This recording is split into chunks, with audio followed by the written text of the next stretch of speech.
So we're cleaning the hot tub, and I had watched a YouTube video a year ago, and I don't know, it's pretty dark out, so I'm not sure you're going to be able to really see this, but believe me, it works.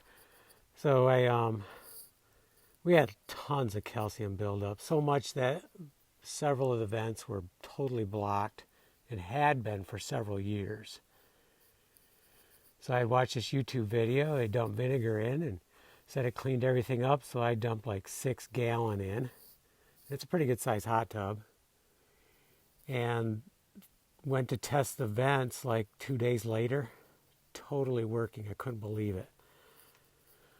So that was a super experience. So this time to clean it. We're getting some calcium buildup because we have hard water and well water, and it's just that's what happens even if you treat it correctly. Well, maybe I just have a hard time keeping the pH low enough. So I thought, you know what, I'm going to dump in 2 gallons this time. Not as much calcium, and let's see what it does. Well, it cleaned it right up. Maybe I left it in too long. We had a few cold days, so I was getting a little calcium on the edge, but it comes off pretty easy. I went around, it only took like 3 minutes, got most of it off. Now I'm going to get the rest of the water out, and then I'm going to rinse it down, take that water out, and then I'm going to start filling it.